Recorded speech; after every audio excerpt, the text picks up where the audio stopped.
Hi, I'm Lynn. And I'm Leo. Welcome back to Yoga with Lynn and Leo. And today we've got a sequence for really tight shoulders, or really how to apply the upper body and the arms in your regular practice. So one of the poses we're going to be doing today is Gomukhasana. We have already got a tutorial on the full classic pose of Gomukhasana. If it's a pose that you find a little bit difficult or you want to explore a little bit more, have a look at the video that we released last week and that will tell you a little more about it. Okay, and as you can see, Leo is holding a belt. So you will need a belt for this action. I'm going to start off with Urdhva Hastasana. Now, if you've got tight shoulders, there's a couple of ways you can use this belt. So practice with us, holding on to the belt and almost like you're snapping the belt, and then with resistance taking the arms up, and you'll find that this will bring a lot of extension into the body, but also having that fulcrum to work with will encourage the opening at the root of the arm. So this is really key. Also, when you're practicing some of the pose work, it's not just sticking your arms up in the air, it's using your arms so that you can get the access to the upper back. So this is very important. So when you come into poses like Virabhadrasana 1, you have to see that you get that space and awareness in the back of the shoulders and also those small muscles between the ribs. And then releasing. Another way you can use the belt is if you place it around the upper arm. So we'll just show you this way, and this changes again the dynamics of the practice. And in this way, you can really broaden across these collarbones. So not to have it too tight, but to see that you extend in this way and then reach up. We can all use a belt at different times. The only difficulty with this is that sometimes it gets caught on your forehead, so you have to lift it up a little bit. For those of you with very, very tight shoulders, then of course it becomes quite difficult to get the belt onto the head or beyond. So releasing the arms, and then one other way you can actually place the belt around the lower arms, and this you'll find a little bit easier, those of you with really quite a lot of restriction there, and then extend up. Yeah, extend.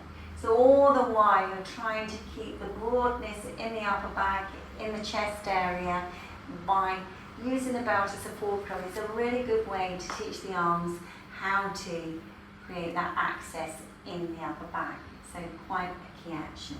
And then release them. Another way you can work your arms strongly is in the standing poses, particularly in the lateral poses, which is just going to show you how important it is to extend the arms out to the side, but with quite a lot of extension. The more extension you extend through the arms, you'll become lighter, but also these arms, when you reach them out to the side, they're there so that you get the broadness in the back, so that back really needs to open, and you can do that by reaching into the fingertips. You have to imagine that your fingers are touching a wall, each side, and you have to push as if you want to push that wall away. That's exactly how strongly you need to work, so that you prepare your upper back for really more challenging poses like your back bends and your open chest poses. As Leo said, one of them, Gomukhasana with the arm work, is really key. Now, when you're coming into poses like Virabhadrasana 1, we've just demonstrated Urdhva Hastasana, but to come into it from the arms extended out to the side, though we're not completing the pose, we're just showing you the arm work, you have to see that you don't just turn the wrists like that. You actually turn from the root of the arm, and you get all of this openness in the armpit chest, so you get all of that wonderful flow through that area, and then extending the arms up into your Virabhadrasana 1 action or Urdhva Hastasana. So do see that you're bringing in this work with your standing poses, so just don't isolate these exercises, but really work with them in all of the standing poses. And then releasing. And releasing the arms down. Now we're coming into Garudasana now. So Garudasana is an arm action. So Leo is going to demonstrate this pose. So you can see, start off with the arms in this position and then you take your left arm over your right. And then see, can you bring those palms together? Yeah. So this is quite a lot of entwining. And sometimes people find that this happens, so yeah, so this happens, that's a starting point, or even it's very difficult to get the arms into position. So if that's the case, you can hug your shoulders. If that's the case, you come into hugging the shoulders and you just get used to it.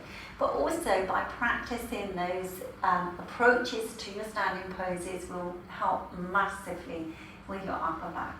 So coming back to Garudasana, so some of you are still in this position, you have to see that those inner arms start to push away from one another. So you get broadness, although you're in a straight jacket here with the arms, you get that broadness across the collarbones and just lifting those arms up a little bit and being in this position and then release it. This is really effective on the lower back and opening all of those intercostal muscles and also the paraspinal muscles in the upper back region. So one to practice on a regular basis, particularly if you're at the desk.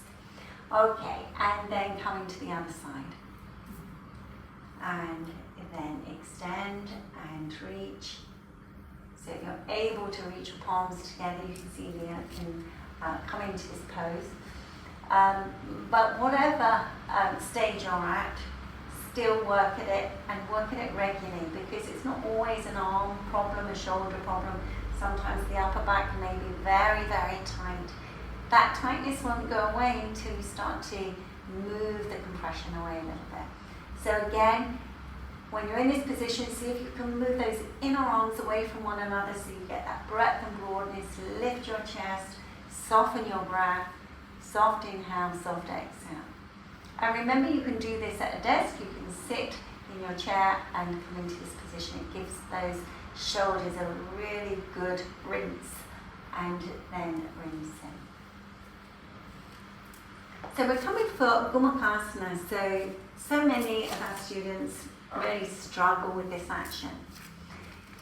So when we were practicing previously with the lateral action out to the side, this is really important because when this area is very, very short, then these shoulder blades stick out. So again, you have to see that we practice those two actions with the arms in all of our standing poses, those first two poses we practiced. All right, so now we're going to take the left arm up the back. And you can see Leo's got the belt here so she can hold on to the belt. So what we have to do is to realise that actually it's only the lower arm, the forearm, that actually folds. So this area, this shoulder and upper arm needs to become very weighted and heavy and long so that when you turn the arm in this way, this stays down and this goes up. Okay, so some of you will do this very well and find that you can come into the complete pose and then reach the top arm up and catch either the belt or your fingers. So don't wait until you get into deep, deep stiffness. So just try and practice these on a regular basis because these poses and preparations will be preventative for all sorts of things, headaches, bad necks, all of these compressions that we get in the upper body. Now when you're in this position, if you are holding belt or the fingers, you have to push those elbows away from one another so that you get a really good extension. And then release it. And then come into the outside. So if you need the belt, then you just need to change the belt to the other side, and then we will continue. Lifting up, remember your Tadasana, stand up nice and tall, and then taking your right arm back. You can see, so you're going to really get that extension through the arms, and this will come again in all the practice that you do, and then extend the top arm up, reaching up so much, and then catching the fingers or the belt, depending. So when you're there and you're doing, see that you lift up through the center of the body. I want to see that those elbows move away from one another. Keeping that action.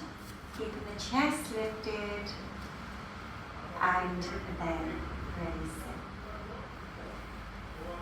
Okay. So that's our preparation and preventative exercises to keep your upper back and your shoulders nice and mobile.